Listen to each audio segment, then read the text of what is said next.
Guys, a couple things I want to start off with as I was thinking back there. So obviously there's been a lot of rah-rah, a lot of fun. Like this training to me is, I've never been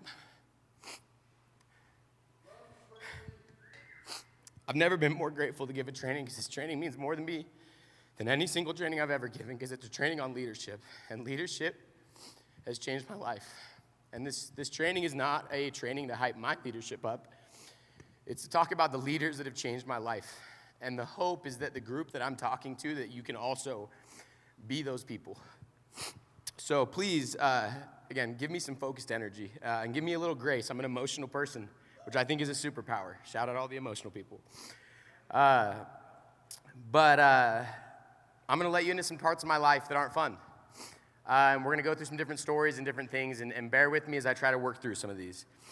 I also want you to know that leadership is sacred to me. Like, I believe that it's the most sacred thing that we can do as people is be leaders, besides being, obviously, a dad for me. And I want you to know who I'm speaking to. So there's managers in here that are going to run teams. I'm speaking to you. But more importantly, I'm speaking to every single other person in this room because there's probably 50 people that are running teams. That means that leaves about 250, 200-ish people that aren't running teams.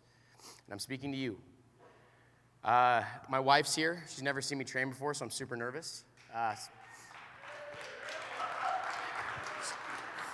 So I'm speaking to any of the women here as well. I'm speaking to mothers and fathers and husbands, moms and dads. I'm speaking to the corporate team. So I hope you know I'm speaking to everyone. So hopefully everyone, and I promise I'll do my best to get it all out.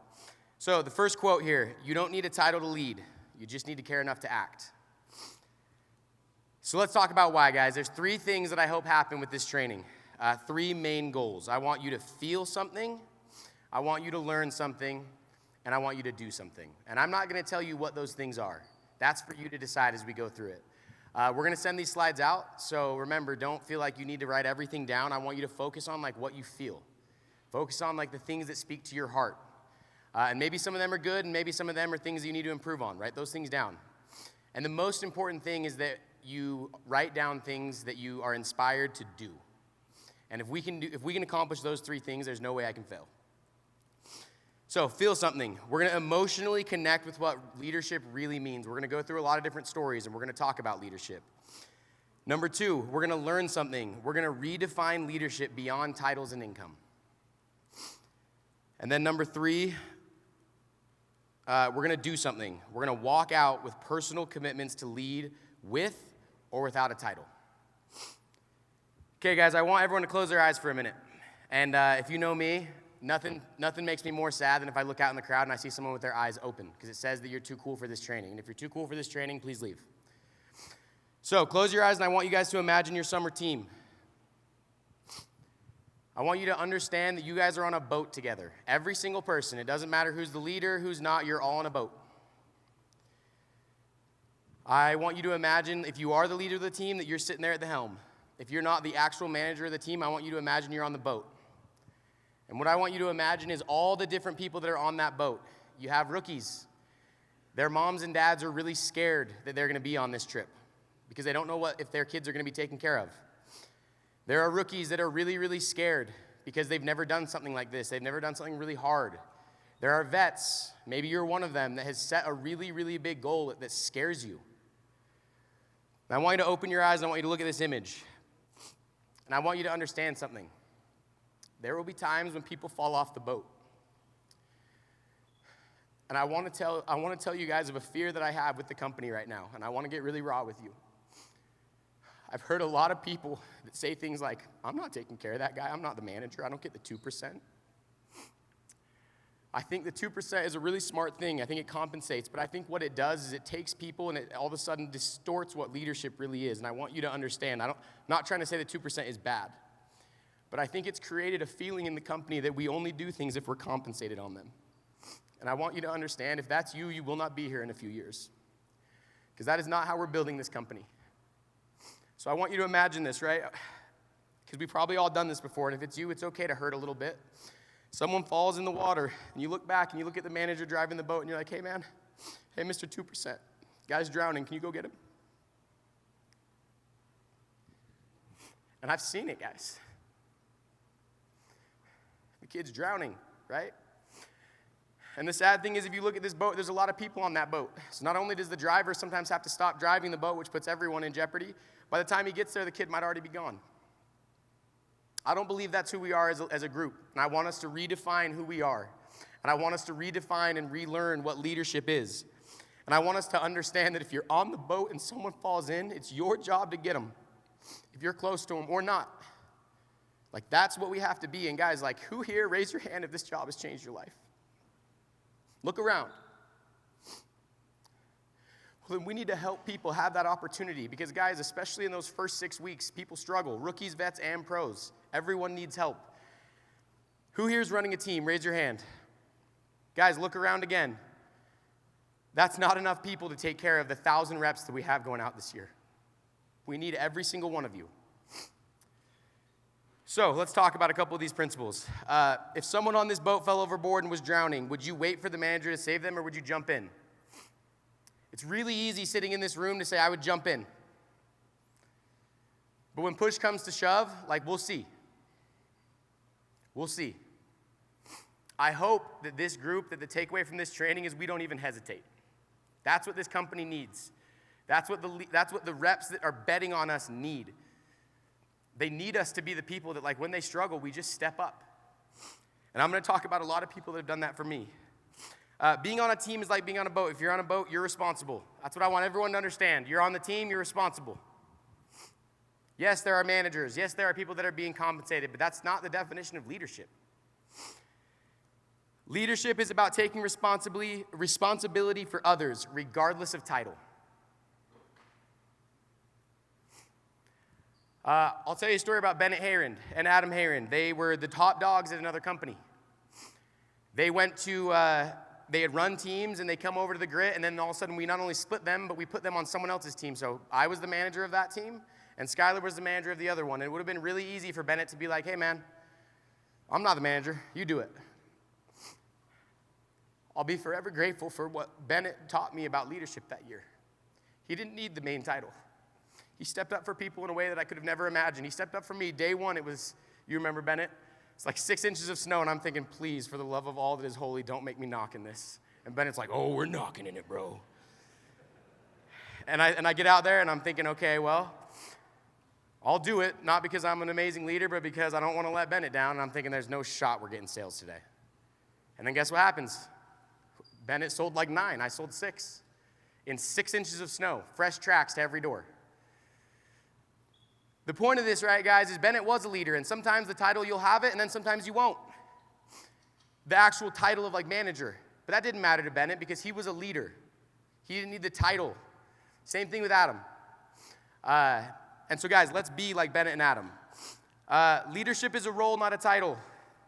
A decision to take responsibility. If someone on your team was drowning, I want to say it again. If someone on your team, and let me rephrase this summer, when someone on your team is drowning, burned out, behind, overwhelmed, doesn't believe in themselves, are you going to jump in? Are you going to jump in and get in the water with them? Or are you going to wait for someone else to lead? That's the expectation of being a leader at Grit Marketing, is that you are the first person to jump in. You don't look around, you just jump in and help. And I'm telling you, this company was built on people doing that for me. Sorry, guys, I'll get through it. I want to tell you a story that actually reflects poorly on me, about a time that I wasn't the leader that jumped right in. So you have to understand the backdrop of this story, so I'm going to let you into some different parts of my life. Going into year 3 or 4, I really wanted to be a recruiter. I was doing everything the right way, and I sent a text to Jacob Shear, met him at a wedding, started going through the recruiting process, and I'm thinking, oh, dude, this return missionary, he's got a bunch of homies, I'm going to crush it. I have the meeting set up. Just so happens to be, I didn't really know this, that Jacob Shear and Easton and all those guys were best friends with Calvin's wife. So I did everything right, but it actually made more sense for Easton and Dylan and all those guys Shear to go with Calvin. Why? Because guys, where would you go? If like one of your best friends is married to someone at the company, you'd go with them too. Even though I did all the things right up to that point in the recruiting process. Guys, I was immature. I was Ben, how bitter was I? Yeah, I was bitter for quite some time. Because what happened is, I'm thinking, okay, this is my year, man. I'm recruiting. And then I have to see those guys. Like, I wasn't mad that they necessarily understood why they were going with them. But I had to watch them turn into a massive pipeline year one. I think they went out with like 25 guys. And I'm just sitting there the whole time like Jake says, the three richest men in the world, shoulda, woulda, and coulda. I was so sad. And all I did was feel bad for myself. And so then we go out to the summer, guys. And Easton, who was kind of the main dog there recruiting everyone, Easton actually had a lot of success. I think, somewhere in the middle point of the summer is about 125 accounts, and I want you to know as a leader that pissed me off because I thought that should have been my guy. That was immature of me. But it's, I'm not ashamed of where I've come from leadership. And there was a time in the summer where things weren't going. I don't know all the intricacies of it. Ben and I were car partners, and Ben, being an amazing leader, said, hey, dude, if things don't change, I'm worried that Easton's not going to come back. And Easton's going to be a great leader in this company. We got to put him in our car group. And I said, hell no. Like, I'm not going to go right out with one of the people that, should have been mine. And I don't know if Ben remembers that conversation. It got pretty graphic with the language. But Ben didn't care. Ben was a leader. And Ben said, we're going to do what's right, no matter how you feel about it, Parker. And he jumped in the water. And, Easton was our carp. We had a ton of fun. DB2, just so everyone knows the rumble juice you drank, we invented it in that car group. That's where it started. Not only did Easton finish the summer, but guys, who here has been impacted by Easton Bunker? Raise your hand. Look around. Thank goodness I wasn't the one. Thank goodness that Ben was a leader, because what if we just hadn't jumped in?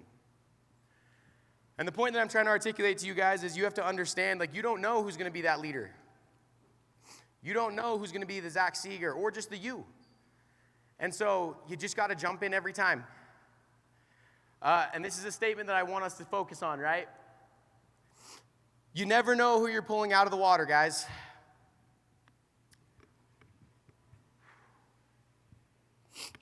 And it might just be someone who ends up pulling you out later. If we hadn't pulled Easton out of the water, Easton's pulled me out of the water plenty of times since then. From conversations, just having heart-to-hearts. I also look at what Easton's taught me. He's one of the best recruiters in the industry.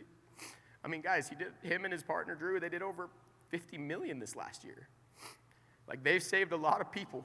There's a lot of people in this room that are grateful that Ben was a good enough leader to pull them out of the water. And I hope, guys, that someone's coming to your mind right now that you didn't pull out of the water, and I hope that never happens again.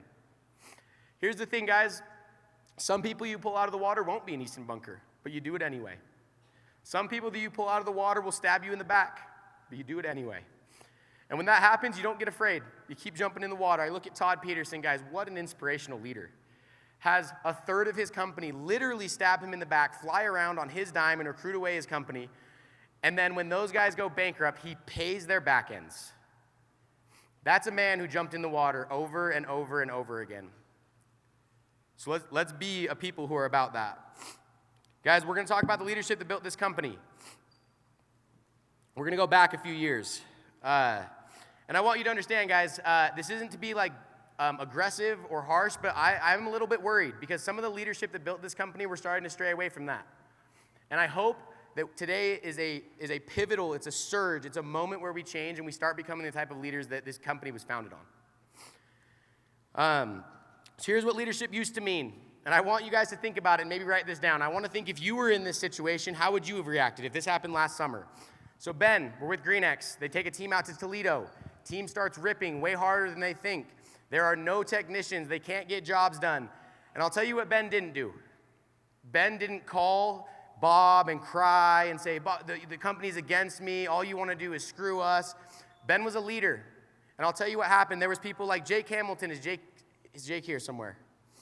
Jake Hamilton, McKay Roberts, Jordan Meacham, James Fox.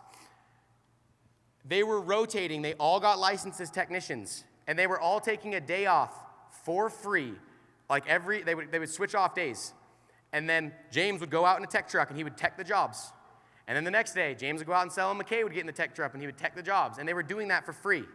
How many of you this last year, if that happened on your team and there was no technicians, how many of you would have called John, called Ben, called me, and complained and been mad and the company's against me? I'm going to go start looking at Hawks and EcoShield and Moxie. that wasn't Ben, because Ben said, hey, we're on this boat. And there's things that are happening, and they stepped up. And guys, even to this day, like, I don't know if I wasn't on that team. I heard about it. I'm like, that's crazy. They're taking days off, so they're losing money from all the sales they're not getting. And guys, those guys weren't, McKay wasn't a manager. He was what, third year? He was not a manager. He was not making a 2%. Hammy, Jordan, James, none of them were doing that. And Ben was doing it himself. But why did they do it?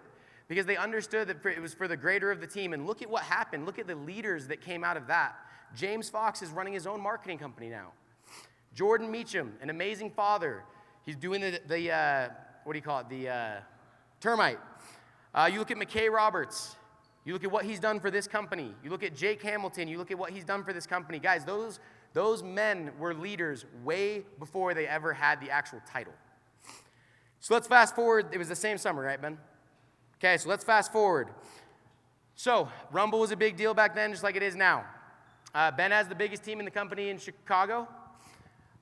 Goes out there. Some things happen, and they lost. We were kind of the underdog team that year. And the moment that Ben found out that they had no chance of winning the Rumble, guess what they did? They were in Chicago. I was in Delaware. They hopped in their cars, and they drove all the way to Delaware.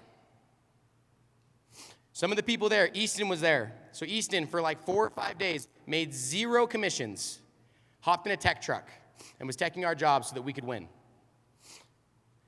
Cole, who still works with us, hopped in a tech truck for free. Preston Krieger hopped in a tech truck for free. These guys were all selling at the time. Dylan hopped in a tech truck for free. At the time, Ben and Josh were the only two that were making money on everyone. Every single one of those other people didn't make a dime on me or on my team, not a dime. They actually lost money because they lost 5 days of opportunity costs. And you look at some of these names, guys, that's a lot of money. You guys have heard the experience that I had, something I'm proud of. On that Rumble day, we won. Shout out, Garth. We beat you. That's fine. Guys, I sold 29 that day, and I serviced every single one of them. And guess who was my technician? James Fox and Ben Egan, for free. So you can't tell the story of Parker Anderton and his 29 without talking about those two. And then the next day, guess what I sold? 21, 50 in 2 days, serviced every single one of them. Guess who was right there with me? The next day, I think it was Josh and James. We were fogging brand new sales at 10:30 at night. The point of what I'm trying to tell you guys is I really want you to take a 30-second reflection. I want you to think if that was you this last summer. One of the teams that's in your organization, they're down on technicians, and Drew or Skylar, calls you and says, hey, guys, we're going to go drive 8 hours for the next 5 days for free. We're going to get licensed. We're going to hop in tech trucks. I don't think we were licensed, but we would try now to do that, obviously. I want you to think, what would you do? Guys, the fear is I've heard so much complaining this last year, and that's okay. Like, we're human beings. But back then, it didn't matter. It didn't matter who had the 2%. It didn't matter who had the leader. It was like, hey, not only were we on a little boat of a team, but we were on a boat as an organization. And I want you to understand, like, without those experiences, the grit would never be. So we have to start having a monumental change in who we are and how we act, and we have to start being the type of people that we would do this. And I will tell you this.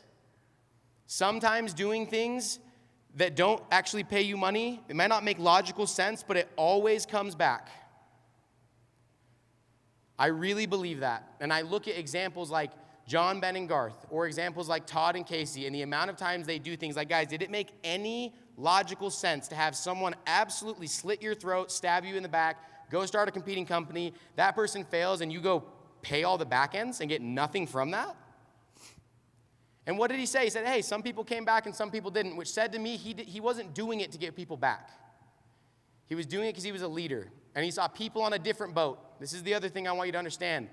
Yes, there's Nova. Yes, there's Rodeo, and I'm sure there will be more as we go. But at sometimes, that's what Todd, he didn't say, oh, they're a different company. He saw someone else on another boat, and he said, hey, I'm close enough. I'm going to go get in the water with them. And guys, if we do that, we're going to do some really, really, really special things. We're going to change a lot of lives. Okay, we didn't wait for compensation or the company. We just showed up. That's the culture that built this company. And I want you to know it's not because I was a good leader. It's because Ben was a good leader. It's because Josh was a good leader. And I know what's funny is I know on the other end of that, there was another organization, HTR. And I know Garth was doing the same thing. Garth drove all the way out. He was a tech. Like, let's get back to that as a company. Because honestly, what that had, guys, that was love. That was sacrifice. And that was magic. And guys, we had some good results this last year, but I think there was magic missing. And the magic is we have to start doing things for the right reason. And I'm telling you, I've sold when there's magic and I've sold when there isn't. And when it is magical, it's like what Brock said. If the job is hard, it becomes 1,000 times easier. There was nothing more fun than being in the trenches with my brothers during that rumble. Some of the fondest memories I have was of that time. Guys, let's talk about the mantle of leadership. Okay, the mantle, what does it mean to carry leadership? Leadership isn't about recognition. It's about responsibility. Doesn't mean that recognition is bad. But I've heard a lot of people say that, and that's okay, right? I've said it before. Hey, I want the recognition. I want to be seen that I do that. But we got to understand that's not what leadership is. Let's see here. Oh, there we go. Leadership isn't something that we wear for attention. It's something that you carry for others. Leadership isn't something that you wear for attention. It's something that you carry for others.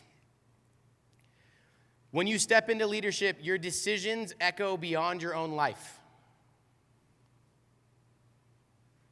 There's a lot of people in this company that are grateful that Ben was a leader back then. I think about my beautiful daughter. Think about my wife. Think about my future kids. And I think about how grateful I am that I had people that jumped in the water for me. Because my wife, my daughter, and my people will live an infinitely better life. That's what leadership's about. The mantle means that you answer for how others grow, perform, and feel. Let's say there's a rookie this year and he's struggling. Hopefully everyone in this room will say, hey, that rookie's not lazy. He just hasn't learned how to be inspired. I'm going to put him in my car group. I imagine a world where leaders are not having to beg this group to put people in their car group or do one-on-ones. It's like this group is fighting over it. Not because they want credit, but because they know what can happen if they help this person get through. Guys, we failed last year in some ways. A lot of rookies went home. Can't have that happen anymore. If they go home, they should look us in the eyes and say, I'm sorry, I know how bad you wanted me to do it. I just couldn't figure it out, and that's okay. But I think there's a lot of rookies and vets in this company that we couldn't have looked in the eyes and said, hey, we did everything in our power to make it happen. The cost. Guys, leadership's not cheap. Leadership will cost you, but I promise you this, it's worth it. I want you to understand this quote. If serving is beneath you, then leadership is beyond you. If serving is beneath you, then leadership is beyond you. And that's why I say, guys, if you can't be the type of leader that I'm talking about, you don't have to be perfect. Like I said, I was very much so the opposite of a perfect leader through all of this. But if you can't figure out how to be that type of leader, you won't be here. You will push yourself out of this company because this company is going to build something very special with leaders that care. Leaders that serve. Leaders that get in the trenches.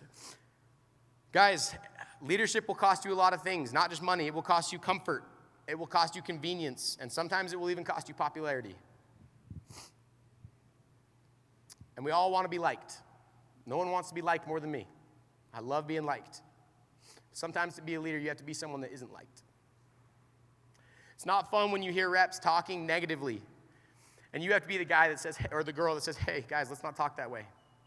Or you're in a car group and someone gets in and says, man, this other rep sucks. You know what is not popular is being like, hey, dude, don't talk like that. He's one of our people. Guys, the things that you tolerate, you promote. Leaders, the manager of the actual team can't be the only one that polices all this because he can't be in every car group. He can't be in every conversation. He can't be everywhere at once. But what I do believe, guys, is there's enough people here that can be in those conversations that can step up. And like this job is hard. The last thing they need is more people on their team betting against them. Every person on every team this year should feel like they are a part of a group that just believes in them and believes they can do it. And I'm telling you, crazy things are going to happen. Guys, we're going to help people become better husbands, better fathers, better mothers, better wives, better business people by the way that we treat them. It will cost you excuses. Guys, excuses, this is a famous Josh Nielsen quote. He said, hey, the problem with excuses is they're usually valid. That's the problem with them. And boy, am I grateful that I have people like John Taylor, who when I'm just crying to him, John, come out here to Minneapolis, prove me wrong, dude. This sucks. I hate it. You can't sell out here. And John's like, Parker, dude, they're just excuses. If you're not going to figure it out, who's going to figure it out, man? I believe in you. I'm grateful that John was willing to not be popular. I really didn't like John at that moment. I love you, man. And guys, what I've learned about leadership is sometimes you have to be a leader first and a friend second. That's what John was for me in that moment. A friend would have been like, dude, Parker, you're so right. Dude, screw Spidex. The funny thing is it actually wasn't Spidex, and it wasn't the market. Because as soon as some little things changed about me and the way I viewed myself and the success, the way I talked to myself, we had an amazing year. I ended up turning my most darkest year into my best year, my first year I ever sold a Golden Door. But again, it's not because I was amazing, it's because I had amazing people around me. Imagine if John didn't have that conversation with me. Who knows where I would be? Okay, you don't get to have a bad day without impacting ripples. Doesn't mean you're exempt from having bad days, but I listen to Todd speak. It's like he had a very tragic accident happen, but he knew he still had to show up for his people. I've seen Skylar do that over and over and over again. I look at the influence and the change in the industry that happened because of Portland, and Skylar went through some pretty dark stuff that year. He wasn't exempt from having a bad day, but he understood that that bad day couldn't change the way he showed up for his people. Leaders go first in sacrifice, in mindset, in energy and consistency. Brock Grieve one time said something, someone's got to pay. It's either you or your rep. As a leader, I hope we decide, hey, I'll pay for him. And that's not talking monetarily.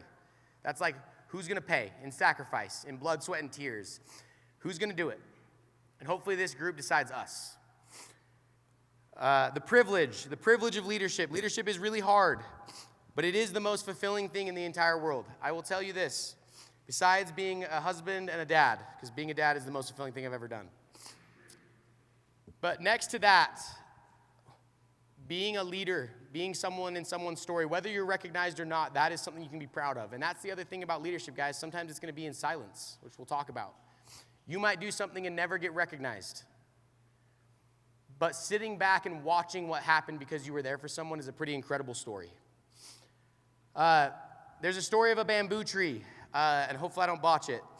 But a bamboo tree, you plant it, and you have to water it and get sun and all these things, and you do that for 5 to 6 years in a row before you ever see that tree come up out of the ground. And then as soon as it comes up out of the ground, it grows like 9 feet, like a week or something crazy. So the question is, when did that tree start growing? Was it when it came through the ground, or was it through those 6 years? And I've seen that with Ben and some of these other guys, right? They were just being leaders all the time and probably never seeing the fruits of it. A lot of times leadership, you're just going to keep doing it. You're going to keep doing it, and you're never going to see the fruits, and then it might be 6 or 7 years that you start to see that tree grow tall. You may not see the fruits of your leadership right away or at all, but consistently feeding your roots is the important thing, regardless of how much it grows. You're not just changing reps, guys. I've talked about this. This is what is so special about this group, is if we start to change the way we view leadership, we will change human beings. We will change dads. We will change moms. We will change spouses. And we will change leaders. I am an infinitely better dad because of the people that I have around me. I look at Garth Massey. I look at the way he serves his wife. I look at the way he shows up to work happy every day. And Garth deals with a lot of shit. And he just smiles through it. And I watch the way that he just serves everyone around him, and it makes me a better person. It makes me want to be a better husband. It makes me want to be a better father. It makes me want to be a better leader. So again, the way that you approach this, guys, you will change people like mine's lives. I'm sorry for all the crying. It is what it is.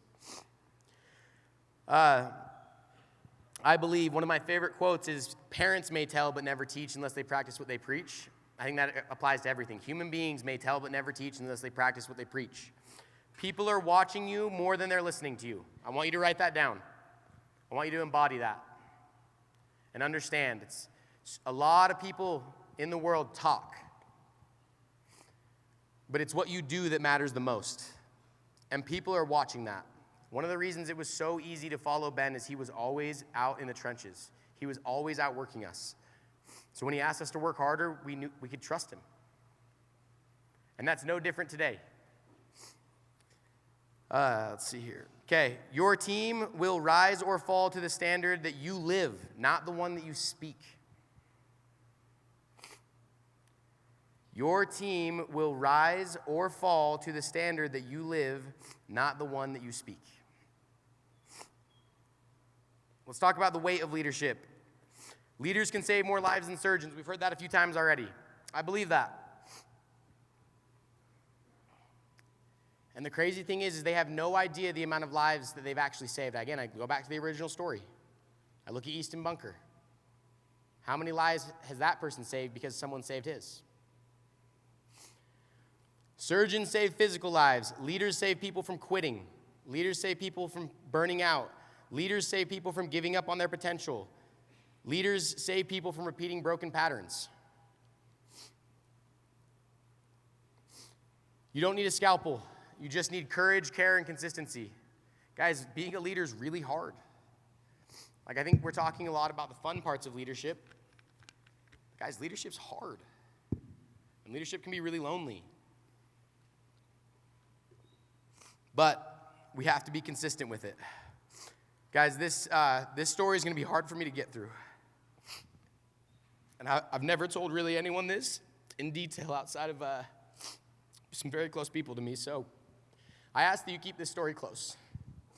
It would be really tragic if my mom heard this story. But I think it teaches me about the power of silence. Because I've learned that leadership is silent. Sometimes you get the awards and the recognition, but sometimes the most powerful leaders get no recognition. So, great leaders often go unnoticed, but their impact runs deep. And I'm going to tell you about the greatest leader in my life. It's this man right here. This is not my dad, this is my stepdad. His name's Gary, he's a plumber. This is one of my core memories. I think I was 8 years old, got a dirt bike for my birthday, crashed it through the fence that same day. True story. I can't even look at the picture.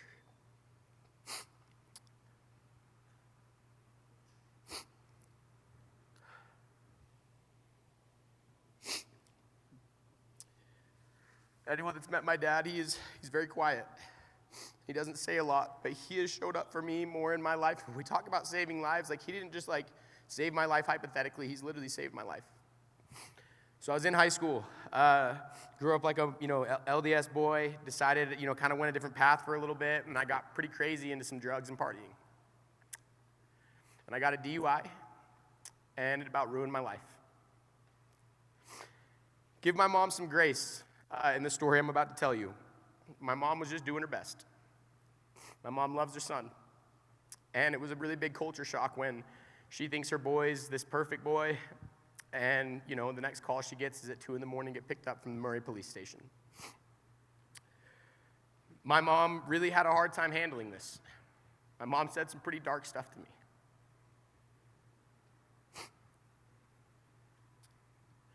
And again, this isn't a story about how evil my mom is. My mom is one of the most amazing ladies I've ever met in my whole life. But she was struggling just like I was struggling. My mom said, Parker, I wish I could divorce you as a son sometimes. That hurts. And I want you to really know I love my mom. But that was a tough time. My dad stepped by me for every step of the way through the court cases, and my mom told him not to. Hey, he made this mistake, make him live it on his own, and my dad said nope.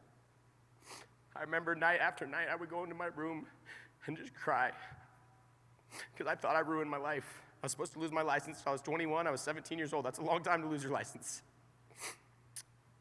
And my dad wouldn't say much. He'd just put his arm around me and he'd say, we'll get through this, man. You would think the story gets better from there. It actually gets worse. I didn't use that as a lesson, like, hey, you got to, like, clean your life up. I moved out of my house one day. I was still in high school. My mom, I said, peace. And I moved out and didn't talk to my parents for 3 months. Didn't say one word to them. I moved out, moved into one of my buddies' houses. And went really downhill from there. I got a lot heavier into drugs, into drug dealing, and some things I'm not proud of. To make a long story short, what ends up happening is I was there for about a year in that friend's house, and some crazy things happened. Decided to change my life around because I wanted to.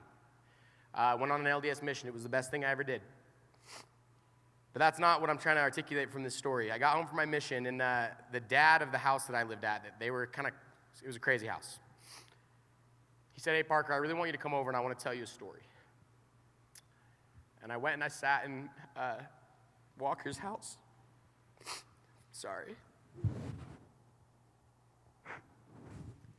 he said, if your dad knew that I told you this story, he'd be really sad. Please keep it between us. And that's why I say, guys, I'm letting you into a pretty dark part of my life. When I left, my mom was so mad with the way I did it, and to be fair, like, it wasn't a great thing of me to do, just leave my parents and block their numbers and not talk to them. My mom said, that's the last straw, Gary. Don't help him. Don't see him. Don't call him. Don't talk to him. Like, he's written his story. And again, my mom's an amazing lady. She was struggling too, and I did some pretty terrible things. Give her some grace. And she told my dad, she said, hey, I'm serious about this. Like, if you go and you help him and I find out, I'll leave you. And I think my mom was dead serious. So Walker sits me down. He says, hey, Parker, I want you to know the whole time you lived here, your dad raised you. I said, what do you mean? He said, I met with him every single week in secret. Every week. He called me and he said, I want to be there for my son, even if he doesn't know it. He paid for my life, and I had no idea. He still doesn't know that I know. When I would do crazy things, and this guy who's not a Mormon and didn't have any Mormon kids, didn't know how to raise a crazy, off-the-rails Mormon kid, and so they would talk about it. And they did that. And my dad, to this day, does not know that I know that. But my dad didn't do it because I was even his biological son. He didn't do it. He just saw that I was in the water, and he jumped in with me. And I aspire to be like him. I aspire to be like him as a father to my own kids. And guys, the point that I'm trying to tell you is that is what I think more leadership is like, is doing it without anyone even knowing, never getting the recognition, never getting, the understanding. And honestly, my dad did it with a lot of risk. Like, I don't know what would have happened if my mom would have found out, and I hope she never does. But man, am I grateful that man did it anyway.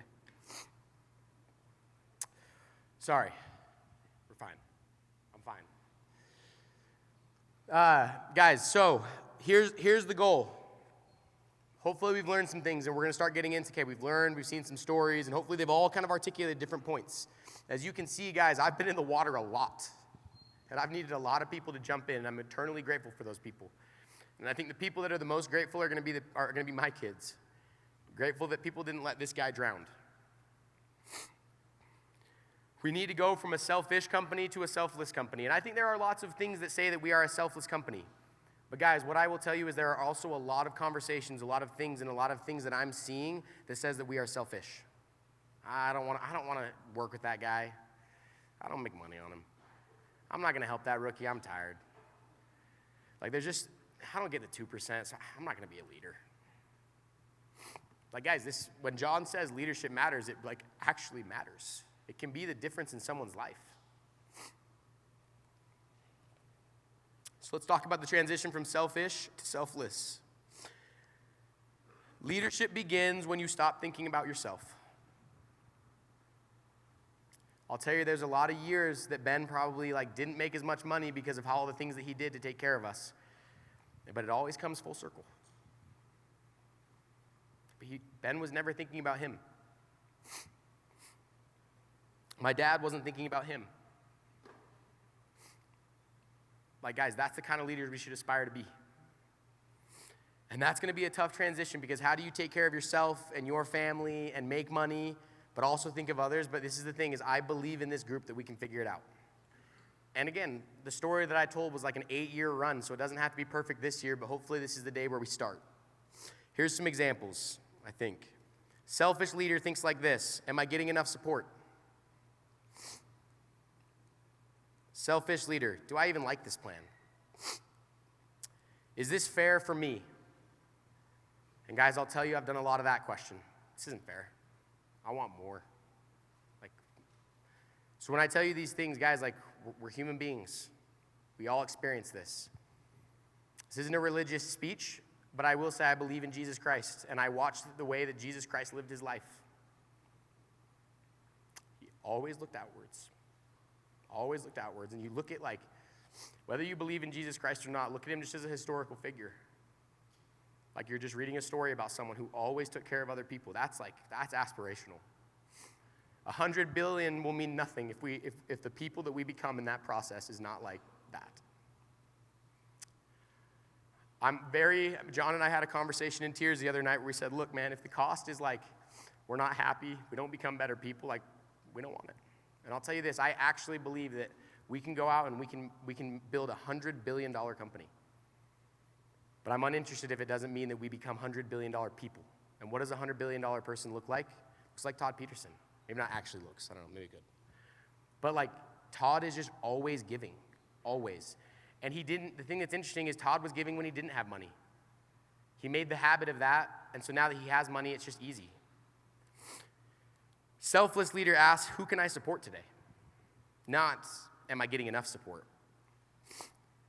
The selfless leader asks, who's struggling that I haven't checked in on? Versus, do I even like this plan? The selfless leader asks, what does my team need from me right now? I hope that we can ask those questions and many more this summer. I'm crushing it on time, by the way. I'm happy. I'm where I want to be.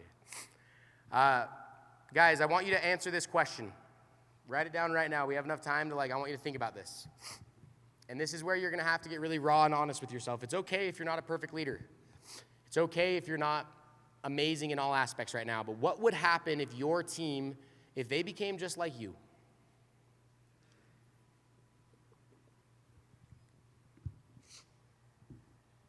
Not just like you are in a year, if they became just like you right now. Well, I'll tell you what happened, because a lot of people became just like Ben. And that's why we're here at Grit Marketing. That's aspirational, guys. I'll tell you that a lot of people have become like John and Garth because they focused on the right things. Here's the next question. What kind of standards would they carry? If their standard for life became the standard that you carried for your life, what standard would they carry? And for some people, maybe this is a really proud moment. And for others, maybe it's not so proud of a moment, and that's okay. Guys, leadership's a journey, but the important thing is that we're heading in the right direction. So maybe you wrote down some standards that you are not proud of. Hey, yeah, if they carried my standards, they would complain about everything. I vividly remember a conversation that I had with John Taylor, where he said, Parker, we cringe every time we tell you something. Because every time we tell you something, you freak out. Every time. It's like the world is falling. And then guess what happens? It happens with your people. And yes, you always get there. But I'm grateful that I had someone that loved me enough to tell me where I needed to level up, and I'm still working on it. John had a higher standard than I had, and he helped me rise to that. What kind of culture would they spread? Goes back to the story that Drew was telling, right? Every single decision that we make, especially the ones that happen when we're not looking, those say something about us. So what kind of culture would they spread? If, again, your people, and maybe you don't have a single rep, but you're here. But what if just all the people that were on the same team as you? What if these same questions applied, whether they were yours or not? Okay, I want to talk a little bit about our leaders for just a second, although I've done that obviously throughout. I want you to something that tells me I do not care There will be a lot of issues over the next couple years, over the next decade, a lot. I look at what Todd and Casey and those guys have been through. I look at Ben, John, and Garth. Guys, the destination is fixed. When you have people like that, the destination's fixed. And I want to specifically talk about these three. Gosh, I'm dehydrated from all the crying. Guys, these guys, I have a very special opportunity to see these guys, to see the work that they put in, to see all the time that they put in. And I have a front row view to some of their struggles. And I don't tell you these things, guys, to feel bad for them. I tell you these things to help you understand, these guys sometimes are in a lose-lose position. No matter what decision they make, someone's pissed. And I'm telling you, when people are pissed, they let them know. And they're laughing because I think they're like, yep. And guys, they make hard decisions. But I'm telling you, I believe that there's this flow of faith, right? At the beginning, I just trusted in Ben, John, and Garth because I saw a few times where they made the right decision. I believed in them at the beginning. That's what it was. I believed because I had seen them make good decisions. Well, at some point, they made enough decisions that I started to have faith in them. So it went from belief to faith. Maybe you don't have this now, but take my word for it. I have now seen over and over and over again that those three men always do the right thing. And so now it's not faith, it's not belief, it is surety. I am 100% positive that if I'm on a bus with them, it will get where it needs to be. And I'm telling you guys, I've seen it. I've been one of the people. I've been one of the people that Ben has taken care of. And then I've spit in his face, hypothetically. But he just kept getting in the water with me. I love those men. So how does that apply to us? Guys, this is the point that I'm trying to make, and I hope that you feel this. And again, if you haven't had those experiences, if you stick around long enough and you keep betting on them, you will be like I will. Maybe it's just starting right now with belief. You can just believe that they're good guys and believe that they're doing the right things. At some point, you'll see, like I have, they're going to do enough things that you're going to start to have faith. It's going to be this bigger thing than just belief. And at some point, you will be like I am. You will just be sure of it. You will be sure that you're with the right people. The point that I'm trying to make is this. We are lucky to have leaders who carry the mantle, who embody every single thing that I've talked about, who live the silent leadership, who consistently do the right thing, who give more than they should, and who do things for the right reason always, and then get spit in their face. And they don't need the praise. They just keep showing up. Let's honor them by carrying ours. That's my plea to you guys. Let's honor them. Here's the challenge. Pick up the mantle. Every single person in this room has the opportunity to do that. Might be heavy, but pick it up. It's your turn to lead.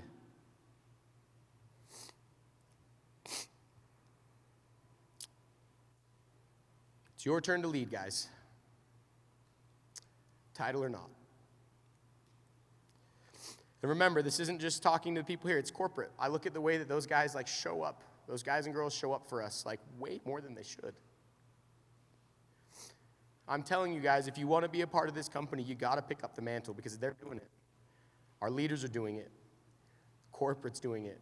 People are picking it up. I said this at the beginning, but I'm going to restate it. There's about 50 official managers probably, give or take, in this room. People who will get the 2%. Same things apply to them, but this is what I want you to understand. There are 300 plus people who can lead, and that's what we're about. That's what we need. We're not waiting for titles, guys. We're not waiting for permission. If someone is drowning, whether it's in work, outside of work, or anywhere else, let's be the people that jump in every single time. And let's jump in with no expectations.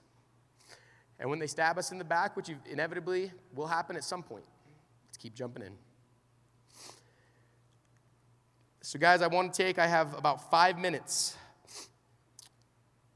The fear of something like this, I hope this wasn't just like an emotional speech. I hope it wasn't just like, I hope that we felt something, we learned something, and then we go do something. So let's go through and think about those 3 things. So I want to just take a second. And I invite everyone to do this, whether you're a sales rep, a wife, you're someone that's a corporate, anyone. I invite you to take a second and answer those 3 questions. What did I feel?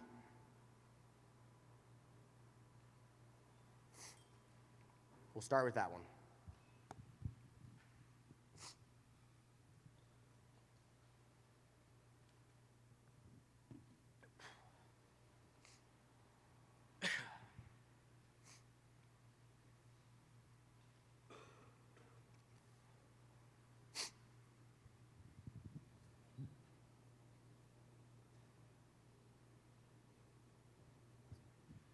Someone I hope you guys think about as you're going through this, I hope you think about the corporate team.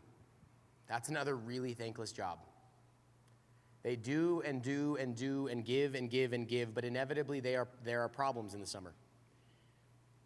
Let's be the people that don't blame them, but help them. And let's realize that we are one team. We talked about that last time we were here at the GPS, talked about one team. I'll be honest, guys, it's gotten better, but we are not one team. Like, we gotta be better. It is incredible to see how those people work. I hope that something that people feel is, I hope some people in here feel some gratitude for someone. Don't let leaders know and people that you love know, or don't assume that they know that you love them and are grateful for them. Send someone a text. Maybe it's your mom, maybe it's your dad, maybe it's a friend, maybe it's a leader, maybe it's someone that works in another company. But like, let's be the type of people that are grateful. And I hope that this year, more than ever, I hope our corporate team this whole summer feels our gratitude. Let's move to question number 2. There's a difference between feeling something and learning something. So now write down, what did I learn? And answer it in that way. What did I learn? Because this is how a training that was, spoken to a bunch of different people can then hit every person individually. It forces you to think, okay, heard some stories, talked about the Easton thing, talked about Ben, talked about Toledo, the Rumble, Parker's dad. Like, what did you guys learn? What did you learn about leadership? And write a few of those things down.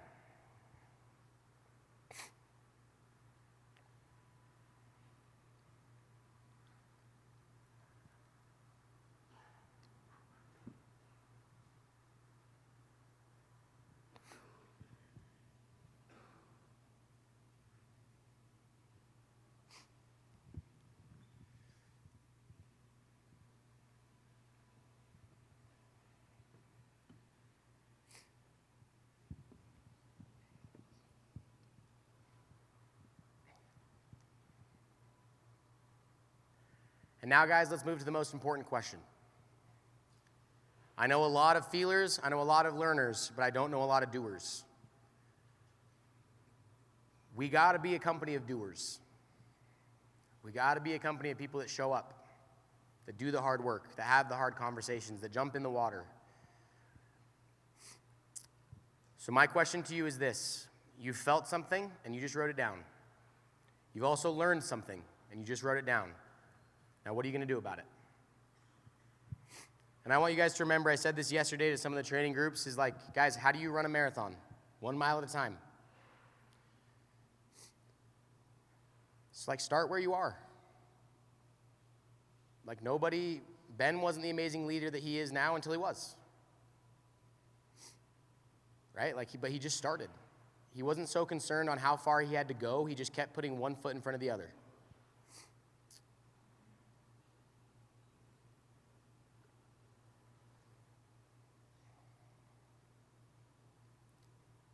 Again, if there's one thing that I feel is that if every single person can just go start being a better leader, they do that one thing that they said they're going to do, guys, this not only will be the best year ever, it won't even be close.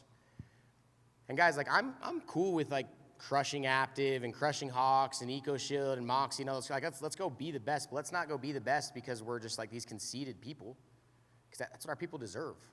Guys, if we live leadership this way, we're gonna crush every metric. We're gonna have an insane PRY. We're gonna have insane earnings. We're gonna have insane retention. We're gonna have insane miracles. We're gonna have insane impact. But it starts like, guys, if you look around, this is the group. 100 billion is only possible if this group buys into this. And I want to thank you guys, honestly. Like, this is fun. Guys, this is the good stuff. I've never been more excited to approach a year. Never been more excited to go out and be in the trenches. I've never been more excited to just see what we can go do. And guys, we have all the right players in place. So, hopefully everyone did that. Here's the final thought. I think it's a quote, maybe. Let's see. And then we'll end. Pick up the mantle. Someone needs you to lead. Not tomorrow, especially not when it's easy, but now. Thank you, guys.